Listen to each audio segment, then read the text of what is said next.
Good morning, everyone, and welcome back.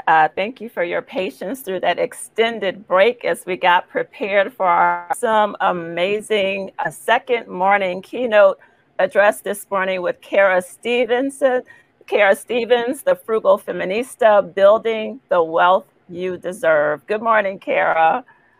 Morning, Lisa. Good morning. We are so excited about this workshop today, which is generously sponsored by our partners at Summit Credit Union. Many of you in the audience today will remember Kara Stevens joined us last year along with our partners at Summit, and we are all back together in this space today because we believe that financial wellness is a critical piece of a woman really being empowered to have choices and options. When we think about building the future we deserve, having money stability is a key component of that. Kara, your workshop last year was so invigorating and so exciting that we had to ask you back.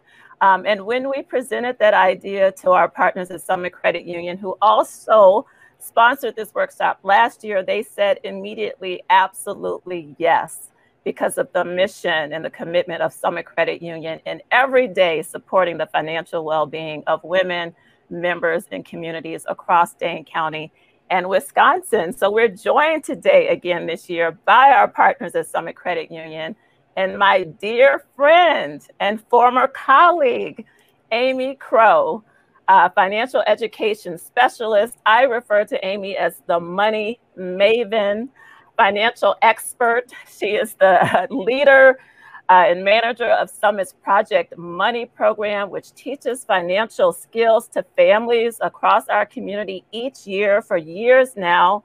It's a wonderful program that you can watch and follow along with every year at Summit's website as families are coached into building financial security and wealth and achieving their financial dreams.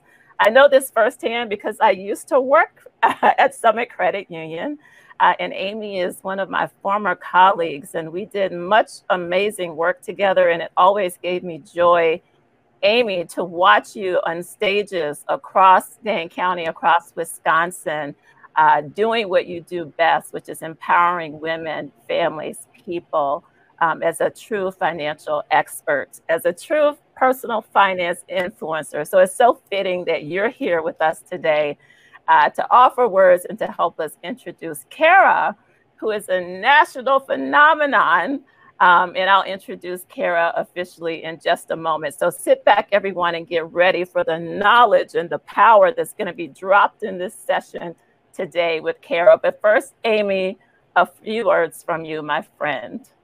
Oh, thank you, Lisa, for that beautiful introduction. I'm actually thrilled to be here with you two women. Just the energy in this room is just so exciting, Kara. I cannot wait to hear what you have to say about building wealth that you deserve. Really, I've known you since 2017. I follow you on the gram. I just love what you craft and curate and put out into the world. And at Summit, we're so thrilled to partner with the Foundation for Black Women's Wellness and be here again for Black Women's Wellness Day to be here. We're just so strongly supportive, and we just believe that anyone can be a financial success. And that's why I'm so excited for this session, because I love what we can be a leader in financial education, be a leader in community engagement, to be able to create these supportive spaces where women can talk about shame and guilt and the gender pay gaps that we experience, that we can rise up from and help women shift their thinking. Like Dr. Wood was talking about making deposits so that you can withdraw this morning. I was like, wow, that's so great, right? And at Summit, we have this Red Shoes program where you have connected women together. And I want to invite everyone to an event, and I'm going to put it in our virtual booth chat so that you can see when it is, but it's understanding the emotions of investing. We have a financial wellness for employees program as part of a benefit package at your employer. Certain employers have chosen to connect with us about that. And so we get to share through companies and help you build where you get your income, your financial wellness. And of course, Lisa, thank you for talking about Project Money. I hope everyone goes out to summitcreditunion.com and follows Jasmine's journey this year. She's got 3 beautiful little kids, and she just literally bought a home like 3 months ago and is on the journey as a single mother with 3 kids to create the home and space that she can use to build wealth in the future. And, you know, like Dr. Wood said this morning in her keynote, we deserve financial freedom. And that's why Summit offers financial coaches. Connect with me in the virtual booth. Connect with me at financial education at summitcreditunion.com. And Kara, I'm just so excited to hear the lessons that you're going to teach us today. I've been so inspired every time I get to see you talk. And as a woman entrepreneur in this space, you know, I know we have a business session coming up, and I'm going to learn from that business session. And Kara, I thank you for bringing your voice to this space. Thank you for letting me learn from you so that I can share back to everyone that I'm going to touch in the future. And I know you're going to touch so many today. So thank you for the time. And Lisa, I defer back to you. Thank you. Thank you. Thank you, Amy. I so love you. I miss you. I honor the work that Summit Credit Union does. And please pass our thanks on to Kim Spanum and the leadership of Summit, who continues to believe in the work of the Foundation for Black Women's Wellness, and who were very excited to hear that Kara Stevens, the Frugal Feminista, was returning this year. In the session later, you will learn that because of that support and partnership, Kara will be with us for 4 sessions beyond Black Women's Wellness Day to do a Build Your Wealth series, October, November, December, and January. So we'll drop that in the chat a bit later. Kara, it is an honor to have you here today. We cannot wait. So I'm going to jump in and introduce you right now. I could not do you possible justice.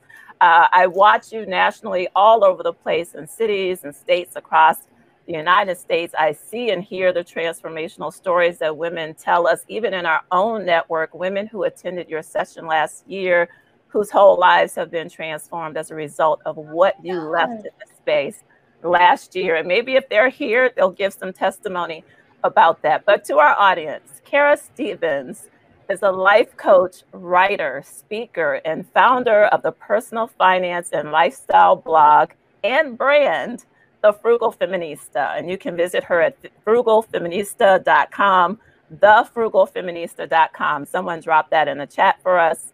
An online home dedicated to inspiring and informing women of color about financial empowerment, girl empowerment, and juicy living, which we heard Dr. Wood say earlier too. We're on to this juicy living concept.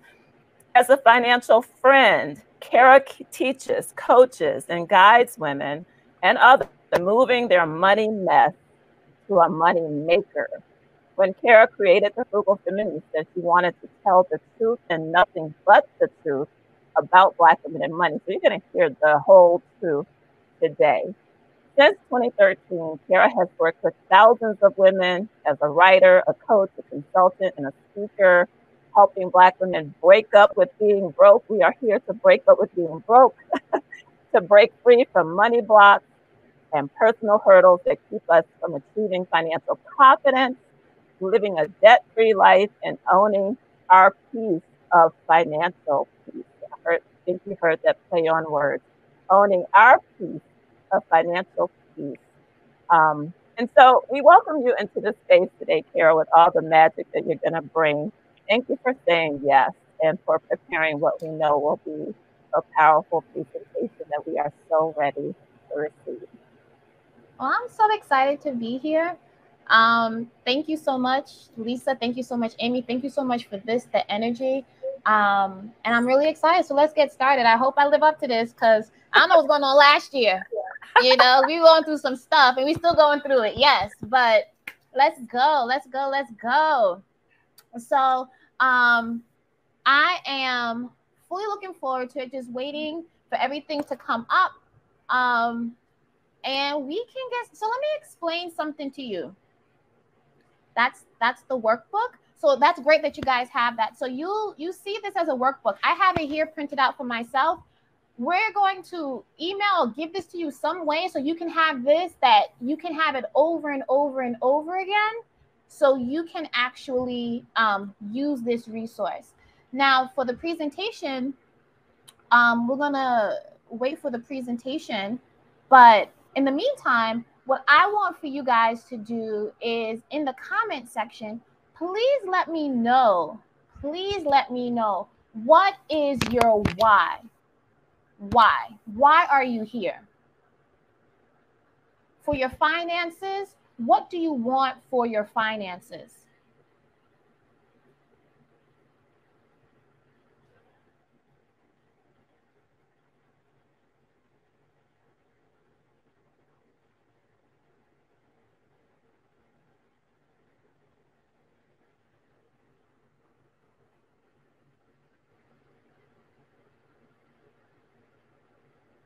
Okay.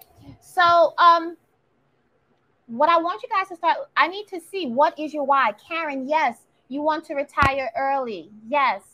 Tiffany, you want your financial independence, pay off all your debt. I like that all in capitals. Release stability. Yes, sis. Yes. What else? How can you'll be getting the workbook. It'll be emailed to you after the presentation. So you can use it over and over again. Unified financial liberation. Yes, yes, yes.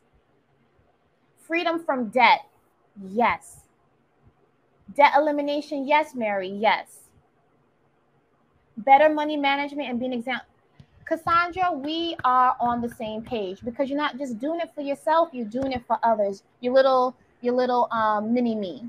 Constant smiles, financial comfort in retirement. Absolutely. And so what you guys are already talking about, what you guys kind of inherently know, but what we're talking about is what you deserve, right?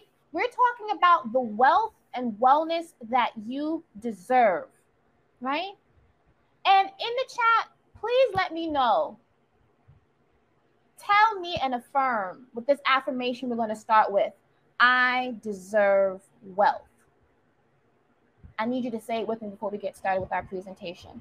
I deserve wealth. Yes, Kristen. Yes. Jasmia, thank you. Yes. Yes. We're going to build it, right? You deserve it. You set the intention, Mary or Merle. You set the intention. Dawn, you setting that intention for our work together today. Gianna, I hope I said it right. You are setting that intention. Leslie, you setting it too. We are creating a space for us to build. Can you feel the energy? Can you feel all of that? Because it always starts with intention. Wealth, what we'll be talking about in dollars and cents, is one thing, but wealth is a function of the spirit and the mind and the soul. And once you know that you are deserving, you are worthy of all things, including wealth, or especially wealth, all the building blocks that we'll be talking about today will all make sense. It won't have you competing with yourself. You'll be aligned with yourself. Your wealth, your wellness, your goals will all come together and make sense. So we have the presentation now, so I'm super excited. So can we just we can go to the next slide. So I'm glad that you guys understand where you need to be and why you need to be here. So you guys know me. Yeah, Mary says Black women deserve wealth. We sure do. We deserve wealth, financial wealth, emotional wealth, romantic wealth. Come on, y'all, right? We deserve it all. Spiritual wealth, we deserve it all. And wealth is one of the ways that we can free up our time to invest in other aspects of our life that we want to give attention to. So a little bit about me. You guys know me. Thank you so much, Amy, and so much, Lisa, for that introduction. But I also like to call myself the healer in chief. I think financial healing for our community is one of the most important things and one of the precepts and preambles to get in that wealth. Because of the financial trauma that we've experienced generationally as a community, and Wisconsin in particular, the levels of poverty, the levels of institutional racism, these are all things that are almost in our blood. And in a sense is that we are triggered by these things daily, the daily ways in which we are acted upon in what we consider financial violence has to be addressed in order for us to build that wealth. And what's in between is the financial healing that we can do, hold space for each other. Next slide. And so while we are here together, what I'm asking is that We hold non-judgmental, safe space to grow and process. I know we're going to be here for a little bit of time, but sometimes all you need is a little bit of time to get that transformation. Am I right? And what I also want you to do is to do the work. Do the work, especially when it's uncomfortable, because y'all didn't bring me here just to make you feel good. I came here to do well and do good by all of you. And sometimes that's being that sis, that gentle touch on the shoulder. Let's go through it. You can't go around it. Sometimes you got to go through it for your transformation. And when it comes to money and emotions and all those things, that is what has to happen for a lot of us to get to build that wealth that we know that we deserve. Next slide. And so the tools that you'll need a notebook, a journal, a pen, your preferred soothing beverage. I can put alcoholic in parentheses, but I want you guys clear with me while we're here, okay? I need you focus on these numbers. So have something that makes you feel good while we do this work. So you start to begin to think about money and comfort together. You align beauty and budgets together. You align abundance with money and where you are in this space together. Next slide. And so why you're here, you already told me. You're here because you deserve wealth. You're here because you want to put the lid on what you're doing. You want to fill in the gaps of your financial literacy so you can learn the skills emotionally and financially to build this wealth. Next slide. So I think it's important for us to talk about the facts. And remember, Lisa talked about, I'm talking about the truth, the whole truth, and nothing but the truth when it comes to all things related to Black women's wealth. And just a month ago, we were not celebrating, but acknowledging the Black women's payday gap. And in this country, in the United States, there continues to be a persistent gender wage gap that cannot be ignored.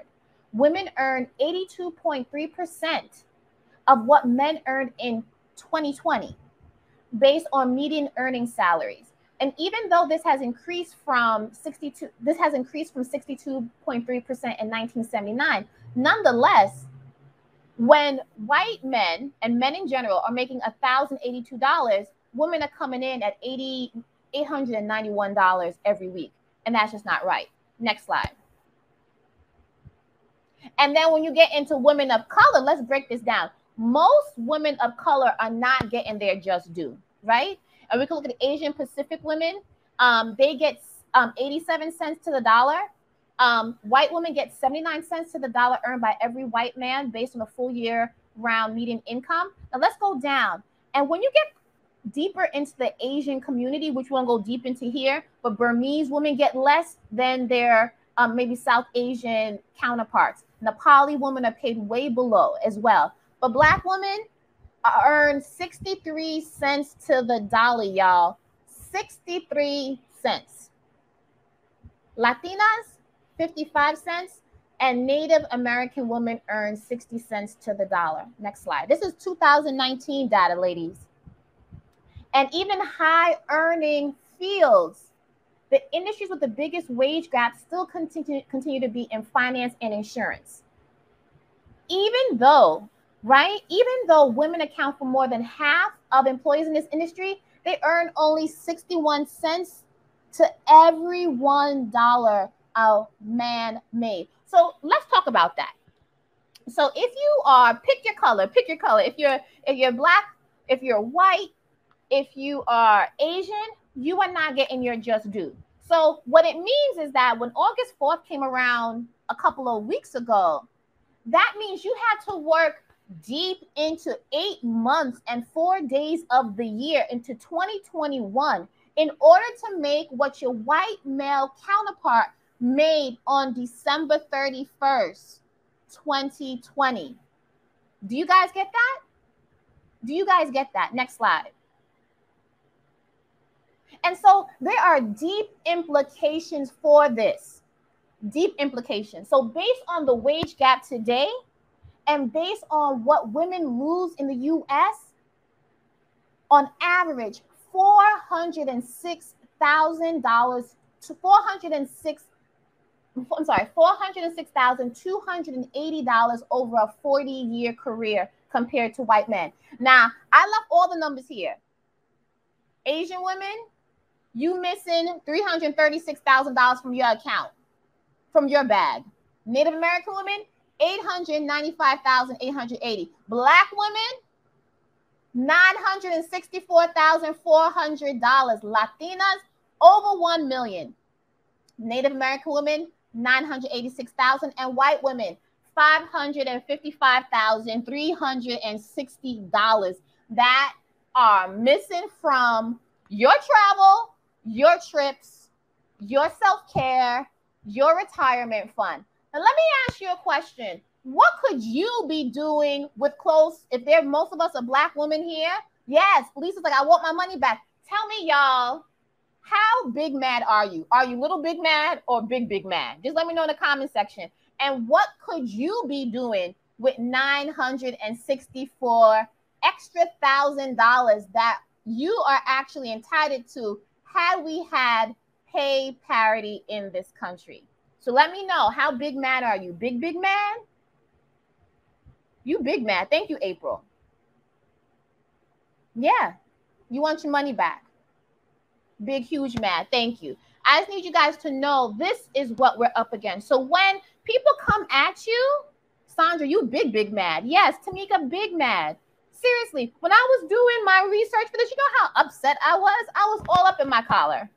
Really upset about finding out that these are the realities of what institutional sexism and racism looks like in terms of implications for wealth. Just, you guys, with pay. I'm not talking about inherited wealth, just with the idea of give me my money, give me my bag. All right, so next slide. I'm glad you're mad. Next slide. So the idea is, what then can we do to fight the patriarchy and secure our finances, right? Because if you're a woman, we're in the same boat. Now, we may be in different sections, you know, because of the other levels of discrimination, but we are owed money. We deserve our money. We are owed money. And as we begin, and that's what I love about the Black Women's Wellness Foundation, is that they're not just talking about programming, they're talking about advocacy at the legislative level. So it's the mix of, here's what we can do with what we have as we fight for what we deserve. And that's the mix, right? Because the onus can't solely be on the people that are subjugated to it, though we do have, with our collective genius, the ability to ameliorate some of those dynamics and some of those challenges, but we can't fully without the support of structural dismantling, all right? So the idea is, what can we do then to fight patriarchy and secure our finances? And we're going to talk a little bit about that. Next slide. We're going to start using the income that we do have to build wealth, right? We're going to start using what comes in to start thinking about, how can I be strategic about how can I get my wealth? Next slide.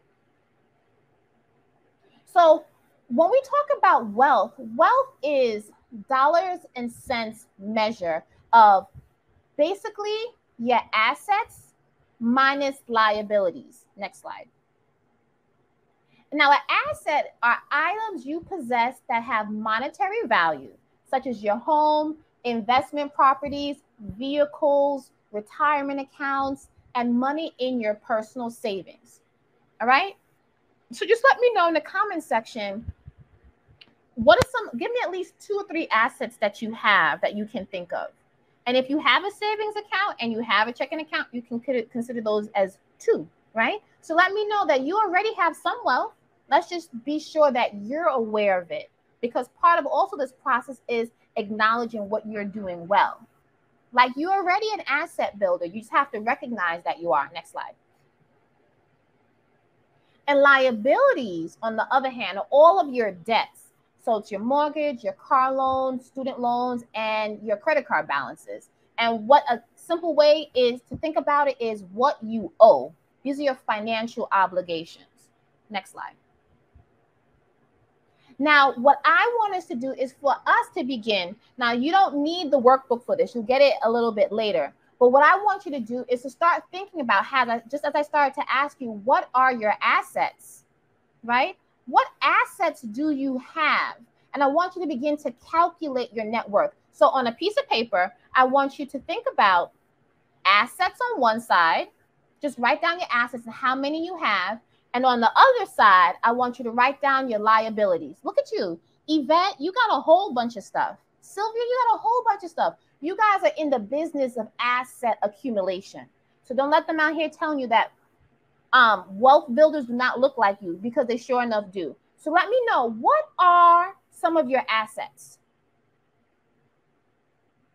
What are some of your assets? And what are some of your liabilities? And then we're going to create an equation where you subtract your assets, your liabilities from your assets, and then you will get how much your net worth is. And we'll talk about what that means for you right after this session today.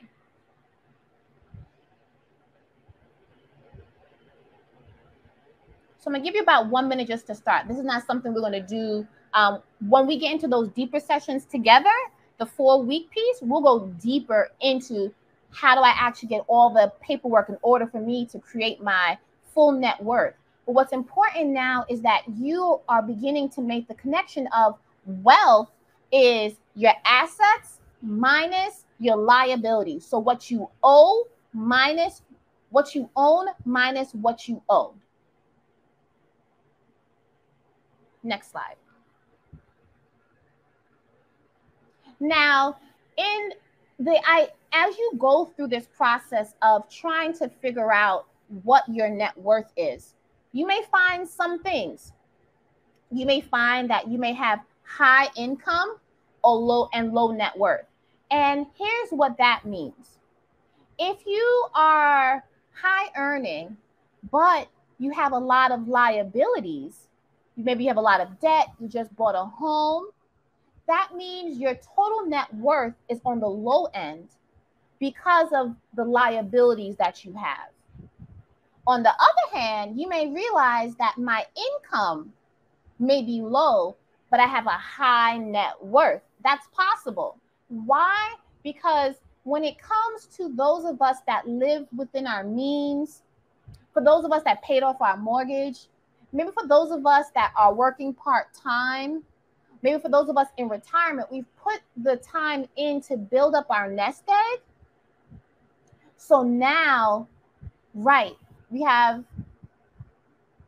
yes. So when it comes to the low income and high net worth, it means that you have built up enough financial reserves. Your house is paid for. You're living below your means. You have also inherited wealth that we'll talk about in a second, that someone else gave you some of their money, so that puts you a step ahead. All right. Another thing you might have noticed is that there is declining or negative net worth. Now, if your net worth is declining, especially if you've lost a job in the middle of this crazy pandemic, that means that perhaps you had to dip into your savings, or you had to put and subsidize your living on a credit card, or you had to do both. You may see a dip in your net worth. Does that mean that you should panic? No, that doesn't mean you should panic. It just means you have to be aware that your net worth is on a decline and why it's on the decline.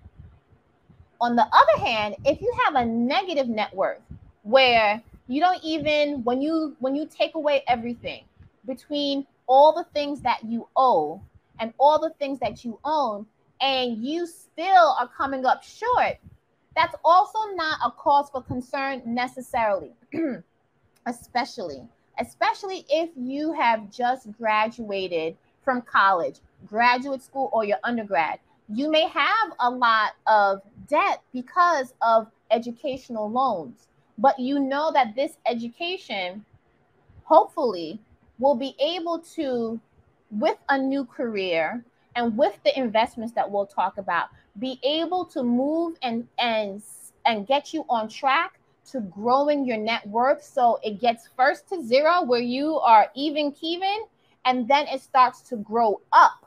So it is on the positive and it is on the ascending slope. Does that make sense? Let me know in the comment section if that makes sense to you. What does that make sense? Number one. And number two, what are some of the noticings that you have around this activity?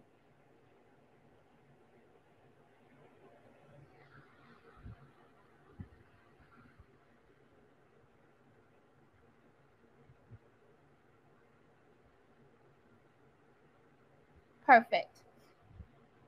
Yes. Great, ladies.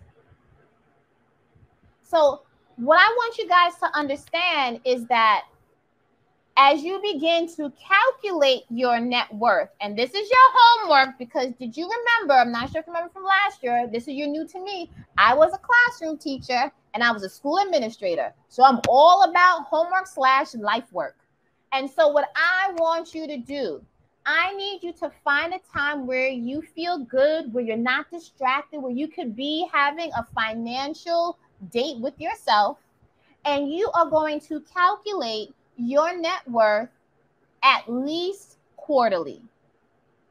At least quarterly. Now, if you want an A++, you're one of those students that like the extra credit, I want you to do it every 2 months.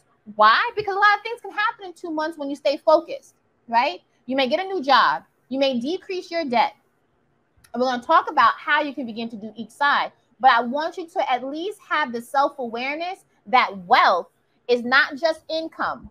Wealth is a function of all the things that you own and all the things that you owe. And that you can have what you consider a mix and match. You can have high income, low net worth because of debt, or you can have low income and high net worth because of your savings or inheritance.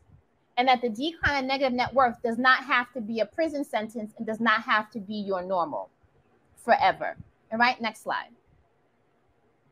Now, let's talk about the liability side. How can we actually increase our net worth?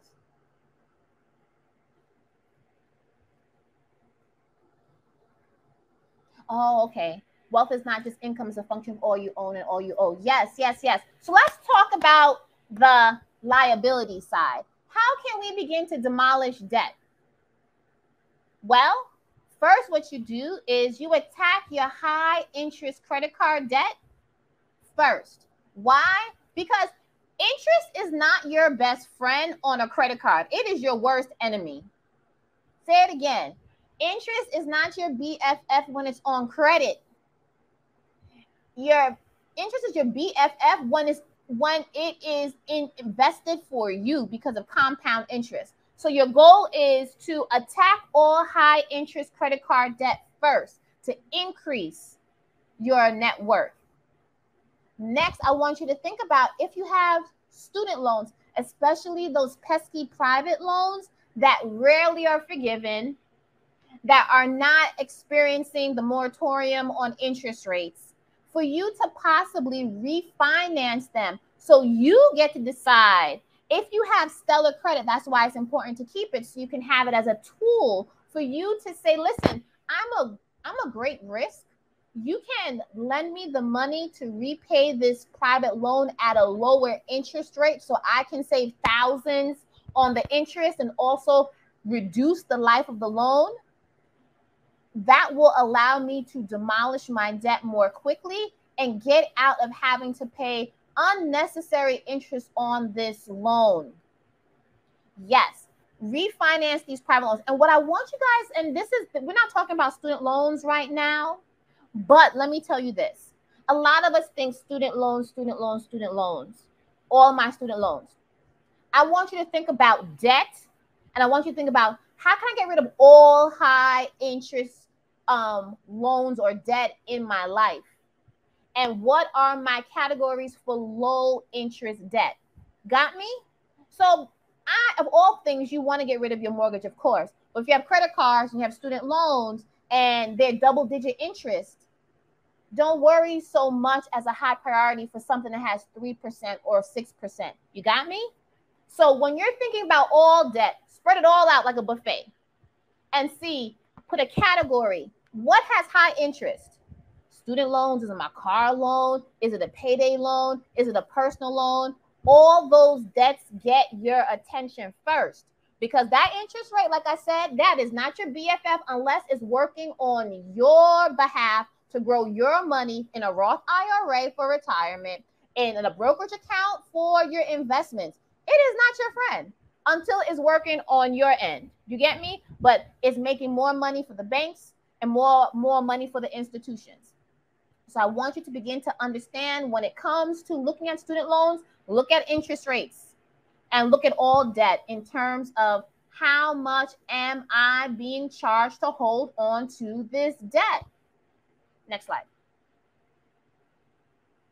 Now, how we begin to look at the debt focus and strategy, here are a couple of methods. Now, I want you to choose the one that works for you, because when I was getting out of student loan and credit card debt, 65K, so I can increase my net worth and get my life on the go, I used all of these methods however I needed to use them so I could feel successful. And part about building your net worth is, listen, what's the simplest way? I'm not trying to be impressive. And I know it sounds crazy, but we're not trying to be impressive. We're just trying to be wealthy. Two different things. You know, I don't need to impress. I just need this debt gone so I can get me my wealth and the money that's deserved to me. So when it comes to demolishing debt, I want you to think about three possible ways. There's a debt avalanche approach, is where you pay the minimums across all of your debt, and then you put any extra money toward the high interest debt first, right? And when it comes to understanding categorizing your debt, it's important for you to realize that even within those debts, you can pay the highest one with the highest interest rate first before moving on to the next. Second method, which I've used as well, is the snowball method. That is where you pay the minimum amounts across all debts and you put extra money toward the smallest balance first. Let me give you a concrete example. Let's say you have 3 debts, right? One is 300, one is 200, one is 100. Now, if I use the snowball method, I will pay the minimums across the $100, $200, and $300 one. But the smallest amount, the $100 one, I will put extra money on that debt until it was eliminated before moving on to the next debt of $200, right? Now, with the debt avalanche approach, if you had those same 3 debts, but the debt with the $200 had the highest interest rate, I would pay the minimum balances across all and then throw any extra money at that debt with the $200 because it has the highest interest rate, and you will save more money in the long run. Now, when I was starting my journey toward getting out of debt, I needed the snowball method because I had so many debts, y'all. I had so many debts. I just needed to feel a win. Do you get me? Who needs to feel a win? To feel financially confident, to feel like I'm in a position, I know I say I deserve it, but what actions am I putting in place to align with that feeling that I want to have, right? So if you have your debts and you just want to get rid of one, you want to say, listen, yesterday I had 6 debts, but today I have 5. That makes you winning. You know how Fat Joe says, yesterday's price was yesterday's price, today's price is today's price? Well, with the snowball method, yesterday's debts was yesterday's debts. Today's debts are today's debts, and you have less debt, right? Now, the last one, I'm not sure you guys are familiar with this one. It is the debt snowball method. And that debt snowball method, listen, now there's always a method to your madness when people say, well, why are you taking $5 and calling Verizon and say, come get this money? Or why are you calling MasterCard to say, here's $16 extra that I have from budgeting, come get this debt money? Because I'm not sure if y'all know this about me. My family is from the Caribbean, Antigua, very beautiful island. And there's this one saying that my mama used to say. My mom used to say, one full basket. Little by little, the chicken will drink water. That is what the debt snowball method is. That snowfall, the snowflake. You keep on throwing money at something, even if it's a little bit, and all the while it's going to crumble. You get snow in Wisconsin, I'm assuming, right? I think you guys do. But if you're not in New York, Imagine one little bit of one snowflake doesn't do much, but a whole bunch of snowflakes shuts the whole city down. And that's what the debt snowflake method does. It allows you to take little effortlessly $5, $10 here and put towards your debt, so then it can go away. So rather than, for the time being, rather than just like throw the money at something that you really don't want, you know you want to eliminate debt so you can increase your net worth, so you can decrease your liabilities and increase your assets. So you can use all these methods together. Next slide. I get so excited about this, guys. But let's talk about the other way, which is also fun. This is when you put your boss hat on. Next slide. So arguably in this country, the three biggest levers of building wealth or net worth in this country are longevity in the stock market, real estate, and entrepreneurship, full-time or part-time. Next slide. Now, longevity in the stock market. Now, you guys, you have resources here. If also you have resources at work. If you are not connected with your HR person, please make sure that you put it in your phone. That's the second assignment, is figure out who is handling the company's 401k or retirement or whatever I'm just due, and set up an appointment for Monday, 9 a.m. Thank you very much. Because if you are, a lot of times you say, I need to save for retirement, but that's actually a misnomer. You're investing for retirement. You're not saving. It's not a savings account. They're putting your money into accounts that grow to outpace inflation. So by the time you're 59 and a half, that you can begin to take out money, or 65 or 67, whenever you decide to retire, the money that you put in would be a lot less than what you get out of it. That means that the money is actually growing tax-free for a while, or if you do a different type of like a Roth IRA, it doesn't make a difference. Well, the Roth IRA is you put in post-tax money. You don't have to take the money out, the tax out the end of it after, because the tax has been taken out. It doesn't matter. You're investing.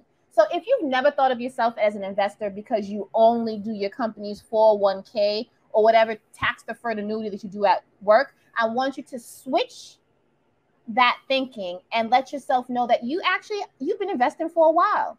But if you have not taken advantage of this low-hanging fruit, you guys, to buy assets, I need you to be with your HR person at 9 o'clock in the morning. You'll thank me in the end, right? So I want you to ensure that you're contributing at least the minimum amount to receive a matching amount. Some companies that are generous decide that if you put in 5%, I got you, boo. I'm going to give you the other 5%. So you'll be investing 10% of your income towards retirement and buying assets. Can you imagine buying assets? And when you automate this process, it just comes out straight from your check, so you don't have to worry about that. Now, the goal isn't just to do the bare minimum, but also the goal isn't to leave you feeling you have to wait until retirement to enjoy life. What's the point? The idea is for you to gradually build, I'm not sure if I saw my muscle, build your asset and build wealth muscle by increasing the allocations every 6 months by 1 or 2%. So it doesn't pinch as much, but you're moving in the right direction of increasing your net worth. And second, I want you to think about, begin a non-retirement brokerage account that allows you to purchase a low fee ETF, right? So these are low-cost funds that you can purchase without the need of a broker. Now, if you want a broker, that is great. You can actually go to your the bank that you go to, or even ask Amy about their services. You have a financial coach, which is not the same as a financial advisor.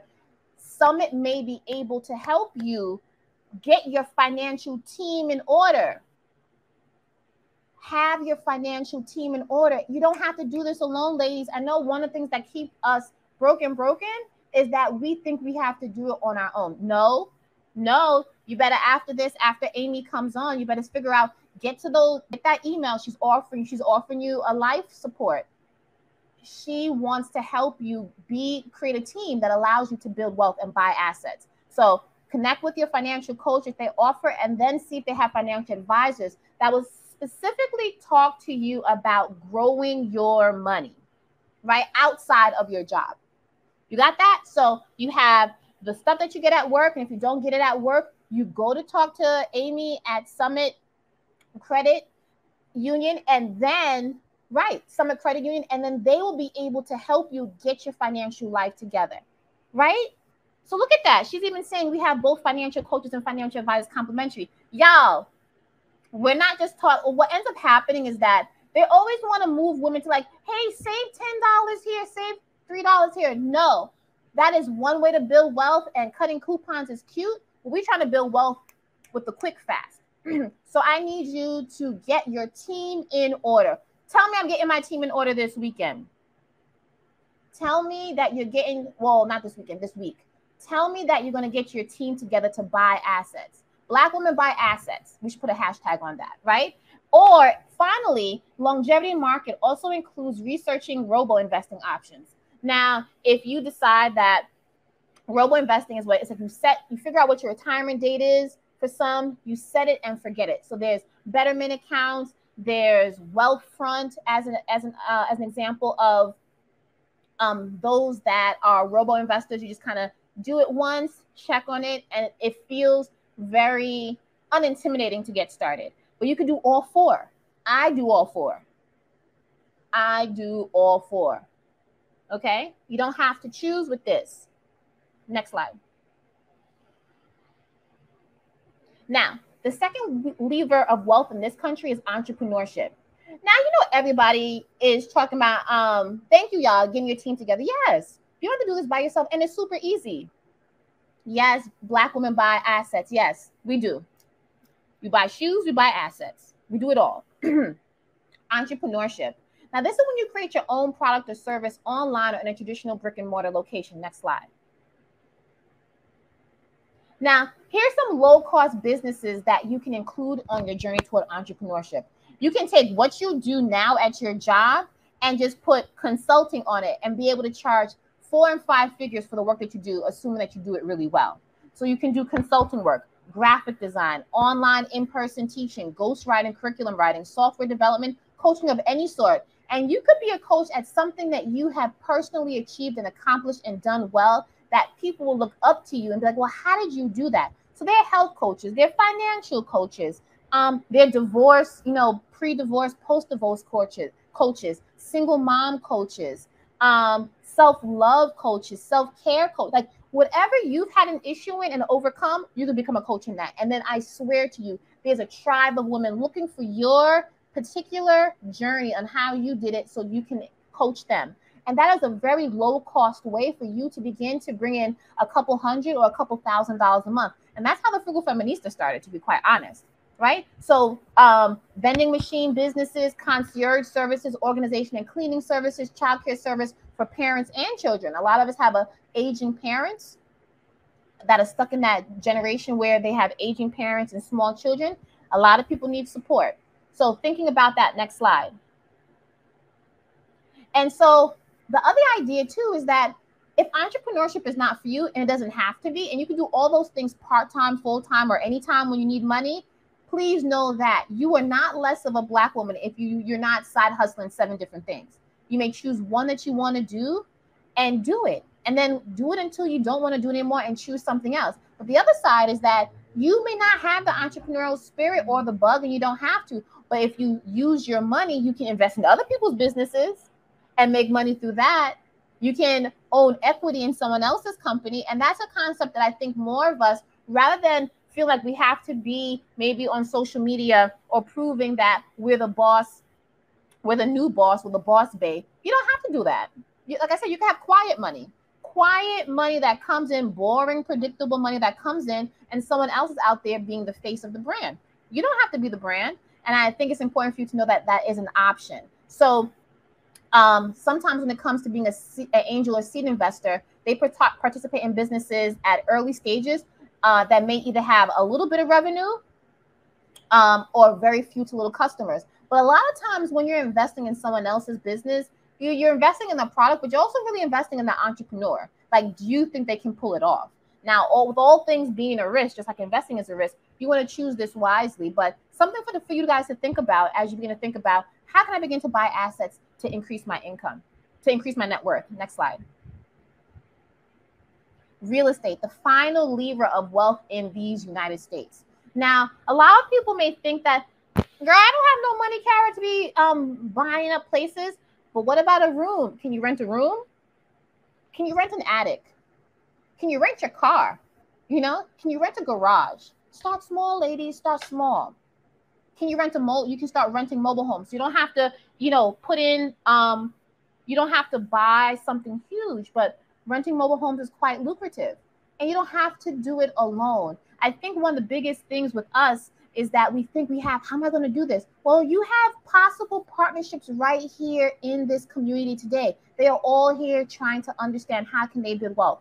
If you struck up a conversation with one of the women here or feel they can, you know, you guys can support each other, consider an exploratory conversation about, hey, have you ever thought about going, deciding to buy a mobile home, or do you want to research it together? And that's actually how, or even in what I actually did, I bought an investment property with a friend during the pandemic. And what I did was I texted my girlfriend, say, hey, do any of you are interested in doing anything in terms of real estate? And someone said yes. And then we explored the conversation, right? So it doesn't have to be so as simple as a text or a request, or putting your intention out there. Because if you Black women feel that they deserve the wealth, there are actions that align with that belief, right? So you know that you put it out there, someone's gonna bite. And think about real estate in terms of short-term rentals, like an Airbnb for meetings, workplaces, and sets for content creators and producers. So it doesn't have to be for tenants, long-term tenants. It could be for corporations. It could be for short-term rentals, travel nurses.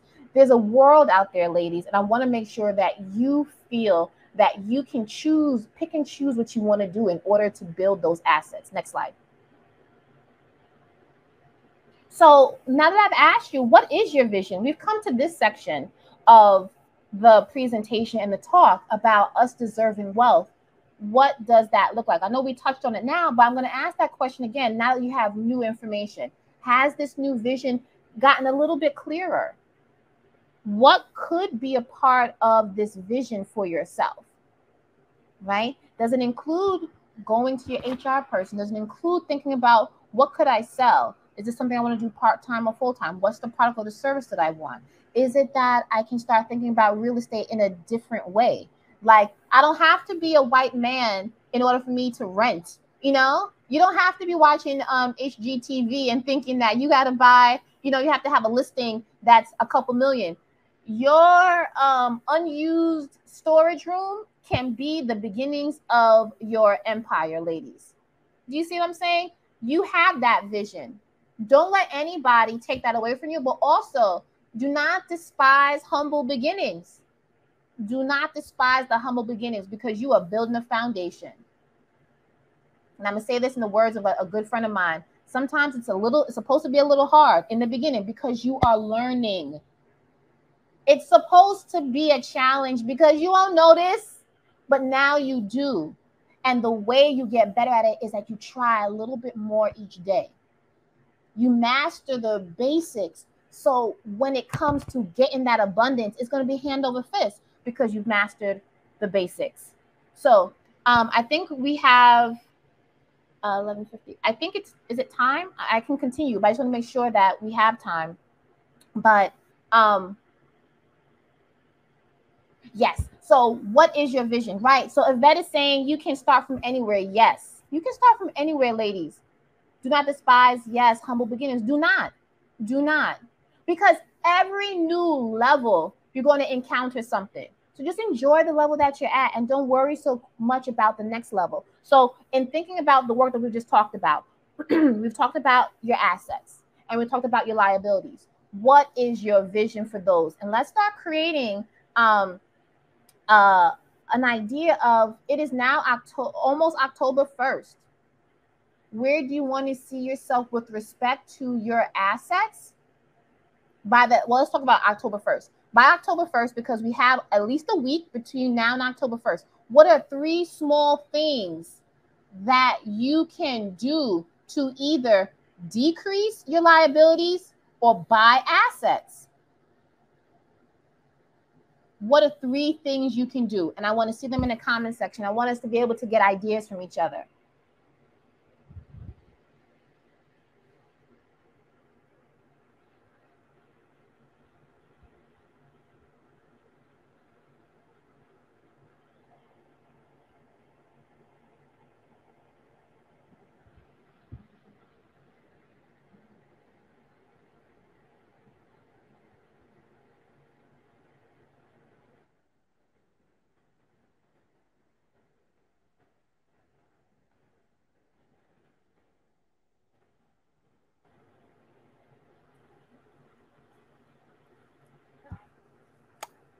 And here I am back with you, Kara, as you go into our Q&A segment.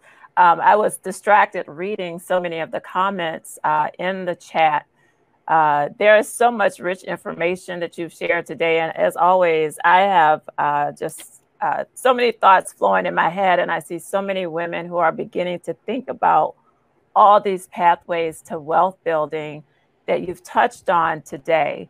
I want you all to put your questions in the Q&A section so that we can ask Kara directly. And I've seen that you've been asking questions all along. And the wonderful thing, Kara, is as you mentioned these different pieces, folks are also offering each other other tidbits of information around how to invest, where to buy stocks, what are we investing in, who is allowing folks to put away money without having to pay fees and other things like that.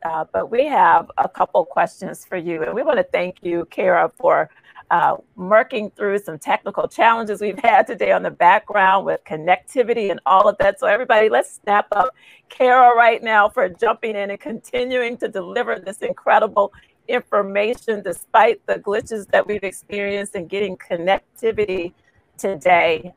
Kara, you said so many powerful things that really bring to mind our policy blueprint pillar, economic security, because that's what this is all about. And I loved how you mentioned in the beginning you mentioned patriarchy. We heard the word patriarchy yesterday, fight the patriarchy, and we kind of think of that in a political sense, which it is, but you said it's affecting our money, the pay gap that you talked about, and the way women are disenfranchised financially in so many ways. Can you speak on that a bit, on why this conversation about uncovering these pathways to wealth are important on so many levels because of what we are undoing? You mentioned the structural things make the tie for us and what the tangible steps mean when we understand the root causes. Right. Thank you for that. So what it is that the fact that women, well, there's gendered racism. So we have just sexism in general, but then there's gendered racism where Black women, or misogynoir, which is, I think, Kimberly Crenshaw kind of coined that term, a law professor, that the unique experiences of Black women in this country are going to inherently be entangled with the economic systems of disenfranchisement for them historically. So we all know that if you got here by boat or if you got here by plane, you entered into a matrix that has systemically and historically have used Black women's bodies for reproductive reasons to produce money that we have no access to. So in helping us understand that patriarchy, that only Black women were put in this position, that is how patriarchy done by white men at the helm of power structures, that is how you understand the pecking order in terms of power, resources, and even protection. And so when we see that, it almost makes you feel like you can't do anything. Now, that's not true. Yep. But it would be Pollyannish and very unfair and very unempirical for you to say that Black women do not encounter more systemic issues of discrimination during pay conversations and negotiations even. So we deal with a triple, quadruple bind, meaning that Black women are not perceived as intelligent, but the idea of asking for more money as a Black woman is perceived as one of being ungrateful, being underqualified. So when you ask this question of helping you understand the context, it means that you have to play, two things can be true at the same time. So these are the systemic things that we have to deal with. So if something happens to you where you're not getting your just due, girl, it's not you. There's a system that is highly predictable in how they treat people of the same class, of the same race and gender as you. Now, that doesn't mean that we cannot work together, because when we work together and are aware of it, and we have a informed and united understanding of how these levers work, we can push companies to say, be transparent across pay. It shouldn't be, the onus should not be placed on me to negotiate and open my mouth because I'm aware of implicit bias. Mm-hmm. It's not, the onus shouldn't be on me to have to travel to another county in order to get fresh food and pay more for it because they're food deserts. So all the various ways that being a Black female is costly, that has nothing to do with how we manage our personal finances, has to be a part of personal finances, because there's a political component of all Black people's personal finances that has nothing, this is even before the check clears, it's been done to you. So I hope that gives some context. Now, within the other context is like, if you are an educated Black woman, we're all educated differently. When I say traditionally educated, you have a degree, you're in a corporate setting, and you want to manage your money better, because if you are in a position where you are no longer dealing with pay parity that creates deep levels of poverty, but you're fighting for pay parity because it's fair, then we can think about what are ways that I can leverage what I have as I fight for more to build me wealth, right? So are you actually budgeting on a daily basis, monthly basis, or even bi-weekly? Are you thinking about your emotional triggers when you avoid, or maybe when you hoard, or maybe when you overspend? And those are the kind of things that the patriarchy may try and take from us, but we can hold space for ourselves for, so we can have a gentle accountability and a compassionate accountability for each other, to be like, listen, girl, let's do this together. Yes. We know this patriarchy is out here, but what can we do right now as we do both? So we stay active, push Biden to eliminate student debt, but still figuring out ways to not default on ours if you have the means to, because that's going to ultimately disrupt your credit. So you won't be in a position to get the home loan that you want. You know what I'm saying? Like, it creates a cycle. So I hope that answers the question. It absolutely does. And what we are trying to impress upon women this weekend is we must understand text, and you broke that down so eloquently. We got to understand the situation that we're in. Right. It also helps us understand that this journey that we're on is connected to something bigger, and it makes it all the more important that we're serious in making the commitment and bringing wealth into our top front and center priority list on a daily basis. This is a journey, right? I love how you talk about your starting point right now. Even if you feel like you have very little, we talk a lot. Amy talks a lot in her presentation with women with what you have right now. You said use the income you have right now to build wealth. Women will look in their checking account and say, I don't really see space to save. I don't really see space to, pay off that high interest credit card yet. Well, if not today, when? And you're not going to come into something. In most cases, we're not going to get just a check in the mail that says, oh, you have more money now. Now you can begin. Can you speak briefly to why that mindset of starting where you are is so critical? Because most of us are starting, at the ground floor. Right. Well, we're all starting from somewhere. And and what you, like the foundation that you have now is going to prepare you for the next level. Like, imagine a kindergartner is not ready for college. They have to go to first, second, third, and fourth grade and not feel inadequate about their kindergartenness or their first gradeness, right? Yeah. And in the same way, don't feel ashamed. The narrative that I should know better, but you didn't. So what? Now what? You know what I mean? Yeah. Financially forgive yourself. That's step one.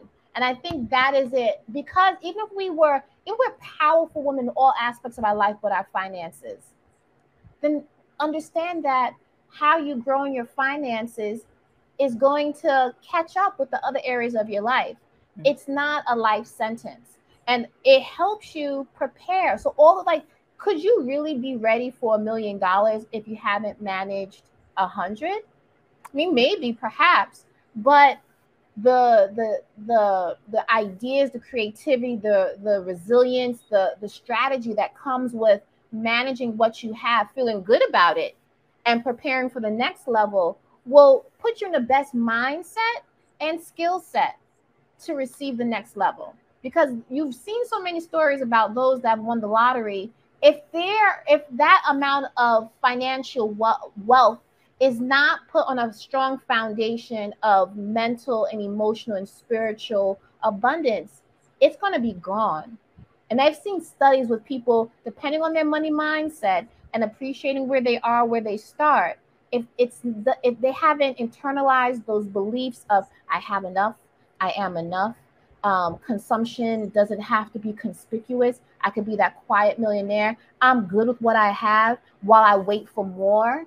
If those belief systems are not there, or the idea I can have something now and plan for later are not there, you will not be in a position. You may get it, you may not hold it forever. And that's the thing. So you may want it, but can you keep it?